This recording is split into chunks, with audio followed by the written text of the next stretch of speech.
my friend, my brother, comrade in arms, founder, Jan Suraj Party, திரு பிரசாந்த் கிஷோர் அவர்கள் இன்னைக்கு நம்மளுடைய இந்த தமிழக வெற்றி கழகத்தினுடைய 2ஆம் ஆண்டு துவக்க விழாவிற்கு சிறப்பு விருந்தினராக கலந்துக்கிட்டு பேசியது மிக்க மிக்க மகிழ்ச்சி. அவருக்கு என்னுடைய மனமார்ந்த நன்றியை தெரிவிச்சுக்கிறேன். We are an emerging primary political force in Tamil Nadu politics with a firm commitment to create history in the upcoming 2026 assembly elections of Tamil Nadu, like 1967 and 1977 assembly elections of our state. Without compromising our party's ideological principles at any cost, I am here to collaborate and work with you towards upholding the secular and democratic ideals in TN and beyond. என் நெஞ்சில் குடியிருக்கும்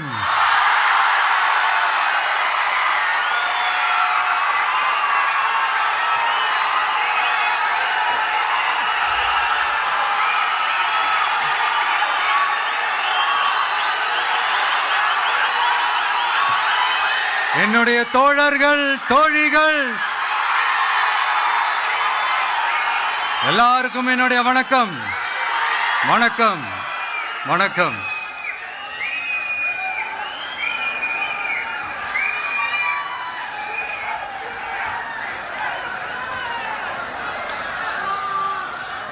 இந்த அரசியல்னாலே வேற level தான்ல.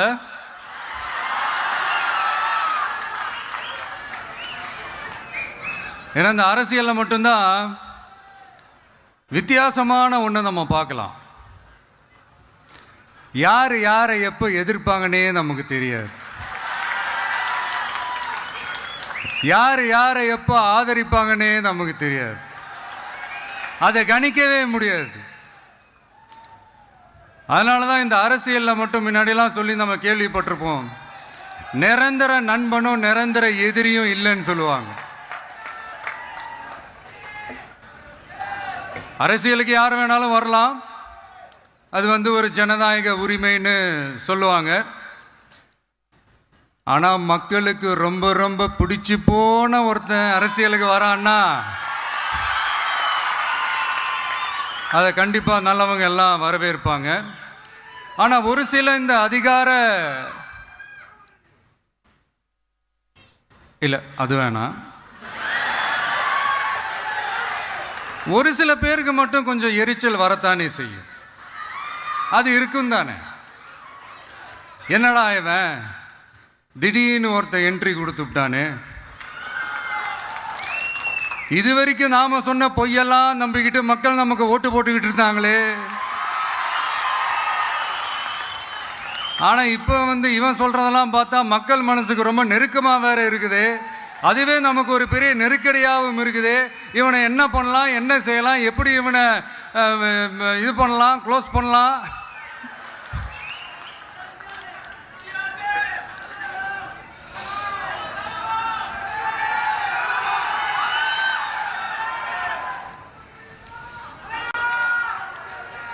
எப்படி இவனை close பண்ணலாம், ஒரு confusion ஒன்று வரும்.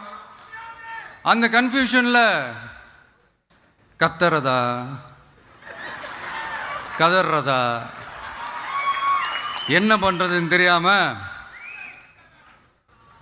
வர்றவன் போகிறவன்லாம் கட்சி ஆரம்பிக்கிறான்னு சொல்லி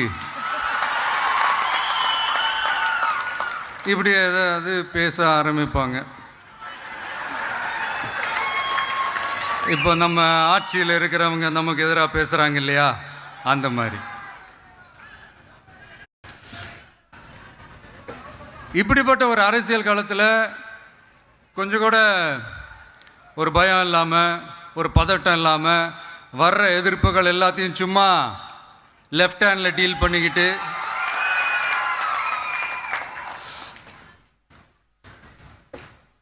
இதோ நம்மளுடைய தமிழக வெற்றி கழகம் முதலாவது ஆண்டை கடந்து இப்போ 2வது ஆண்டில் அடி எடுத்து வைக்கிறோம். இந்த ஒரு காலகட்டம் தான் மிக முக்கியமான ஒரு காலகட்டம். ஏன்னா ஒரு அரசியல் கட்சிக்கு ஒரு பெரிய பலமே அந்த கட்சியினுடைய கட்டமைப்பு தான். அதுதான் அந்த கட்சியினுடைய ஒரு வேறு மாதிரி, ஒரு அடிப்படை பலமே அதுதான். ஒரு ஆலமரம் மாதிரி ஒரு கட்சி ஒன்று வளரணும்னா அதுக்கான அந்த வேர்களும் விழுதுகளும் ஸ்ட்ராங்காக இருக்கணும் இல்லையா? அப்படி தான் நம்மளுடைய இந்த அமைப்பை பலப்படுத்துகிற ஒரு வேலையை தான் இப்போ நம்ம செஞ்சுக்கிட்டு இருக்கிறோம். தமிழ்நாடு முழுக்க மாவட்ட நிர்வாகிகள் எல்லாரையும் தேர்ந்தெடுத்து அறிவிச்சிட்ருக்கிறோம். இந்த நேரத்தில் நம்ம மேலே ஒரு கம்ப்ளைண்ட், அது என்னென்னா, அதுதான் எனக்கும் புரியல.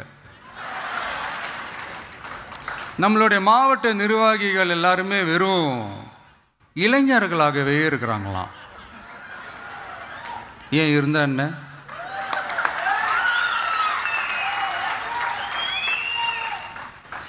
அறிஞர் அண்ணா அவர்கள் கட்சி ஆரம்பிச்சப்பா அவர் பின்னாடி நின்னதும், புரட்சி தலைவர் எம்ஜிஆர் அவர்கள் கட்சி ஆரம்பிச்சப்பா அவர் பின்னாடி நின்னதும் வெறும் இளைஞர்கள் தான். அந்த இளைஞர்களால தான் 1967லையும் 1977லையும் அந்த 2 தேர்தலையுமே ஒரு மிகப்பெரிய ஒரு வெற்றி கிடைச்சது. வரலாறு, அதுதான் வரலாறு. இப்போ அதே மாதிரி நம்ம மேலே இன்னொரு கம்ப்ளைண்ட், அது என்னன்னா, நம்மளுடைய கட்சி நிர்வாகிகள் எல்லாருமே சாதாரண குடும்பத்திலிருந்து வந்தவங்களாம். அதே தான் இங்கேயும் கேட்குறேன், ஏன் வரக்கூடாதா?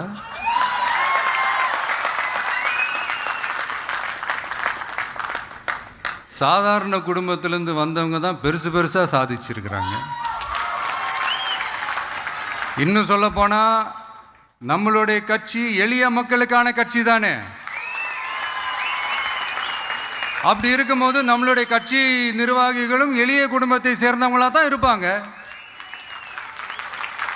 நம்மளுடைய கட்சி ஒன்றும் பண்ணையாறுகளுக்கான கட்சி கிடையாதுல்ல.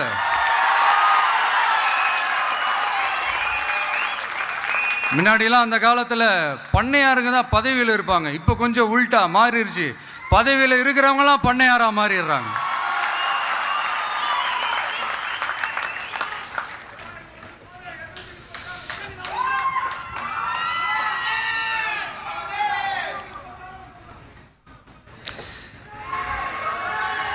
மக்களுடைய நலனை பற்றியோ, நாட்டோட நலனை பற்றியோ, வளர்ச்சிகளை பற்றியோ எதை பற்றியும் கவலைப்படாமல் பணம் பணம் பணம், எந்தெந்த வழிகளில் எந்தெந்த ரூட்லலாம். இப்படிப்பட்ட இந்த மைண்ட் செட் உள்ள இந்த பண்ணையார்களை அரசியலை விட்டே அகற்றுவது தான் நம்மளுடைய முதல் வேலை.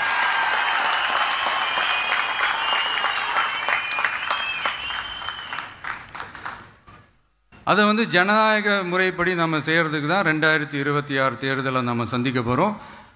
அந்த தேர்தலை சந்திக்க ரொம்ப ரொம்ப முக்கியமான விஷயம் பூத் லெவல் ஏஜென்ட்ஸ், BLA அப்படின்னு சொல்லுவாங்க. அது ரொம்ப ரொம்ப முக்கியம். ஏன்னா நீங்கள் பார்த்தீங்கன்னா தமிழ்நாட்டில் அந்த பெரிய பெரிய கட்சிகளுக்கு தான் அந்த BLAலாம் ரொம்ப ஸ்ட்ராங்காக இருக்கும்னு சொல்லுவாங்க. ஒரு அப்ராக்சிமேட்டாக ஒரு 69,000 பூத்ஸ் இருக்குது. அது எல்லாத்துக்குமே பூத் ஏஜென்ட்ஸாக நம்மளுடைய கட்சி தோழர்களை தான் நியமிக்க போகிறோம். கூடிய சீக்கிரமே பூத் கமிட்டி மாநாடுன்னு ஒன்று நடத்த போகிறோம். அன்னைக்கு தெரியும் தமிழக வெற்றி கழகம் எந்த ஒரு பெரிய கட்சிக்கும் கொஞ்சம் கூட சளைச்சதில்லைன்னு. அன்னைக்கு தெரியும் தமிழக வெற்றி கழகம் தமிழ்நாட்டில் முதல் சக்தியா, முதன்மை சக்தியா, பவர்ஃபுல்லாக இருக்குதுன்னு அன்னைக்கு ப்ரூவ் ஆகும். இப்போ புதுசாக ஒரு பிரச்சனை ஒன்று கிளப்பி விட்டுட்டு இருக்கிறாங்க, மும்மொழி கொள்கை.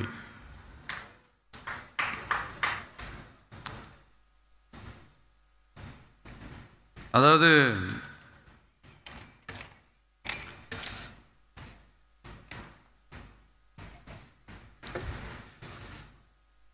இதை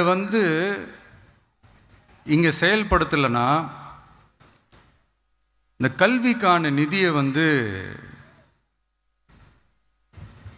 நம்மளுடைய மாநில அரசுக்கு கொடுக்க மாட்டாங்களாம். இந்த எல்கேஜி யூகேஜி பசங்க சண்டை போட்டுப்பாங்க தெரியுமா, அந்த மாதிரி கொடுக்க வேண்டியது அவங்களோட கடமை, இங்கே இவங்க வாங்க வேண்டியது இவங்களுடைய உரிமை. ஆனால் இவங்க 2 பேரும் இங்கே எவ்வளோ சீரியஸாக ஒரு பிரச்சனை ஓடிட்டு இருக்கு. இவங்க 2 பேரும் அதாங்க நம்ம ஃபாசிசமும் நம்ம பாயாசமும், அதான் நம்ம அரசியல் இனிமையும் கொள்கை இனிமையும். 2 பேரும் என்ன பண்ணுறாங்கன்னா 2 பேரும் பேசி வச்சுக்கிட்டு இந்த செட்டிங்லாம் பண்ணி வச்சுக்கிட்டு மாற்றி மாற்றி சோஷியல் மீடியாவில் ஹேஷ்டாக் போட்டு விளையாட்டுருக்குறாங்க.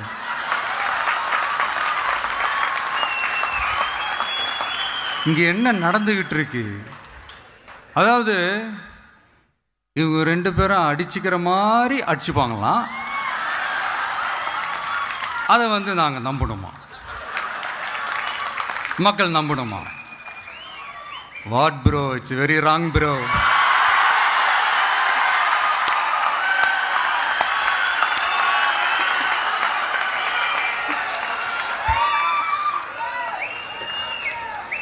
இதுக்கு நடுவில் நம்ம பசங்க உள்ள பூந்து அங்கே ஒரு சம்பவம் ஒன்று பண்ணிட்டு டக்குன்னு வெளியே வந்துடுறது. டிவி கே ஃபார் டிஎன் அப்படின்னு சொல்லி. யார் சார் நீங்களா, எங்க சார் இருக்கிறீங்க?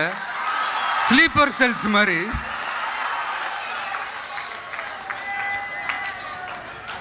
அதனால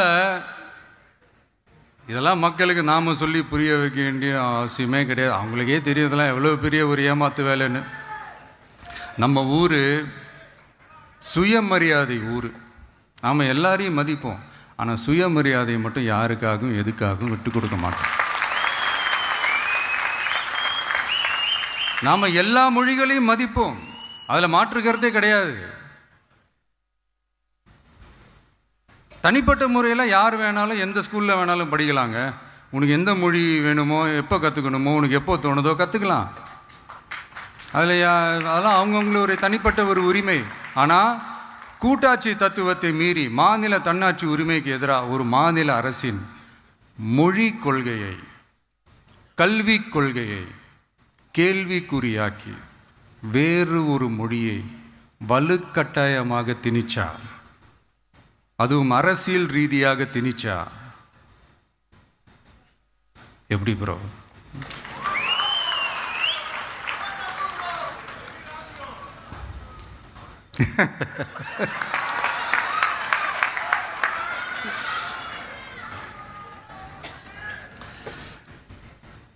அதனால் நம்மளுடைய தமிழக வெற்றி கழகம் சார்பாக நாமளும் இந்த பொய் பிரச்சாரங்களை எல்லாம் புறம் தள்ளிவிட்டு இதை நாங்கள் உறுதியாக எதிர்ப்போம்.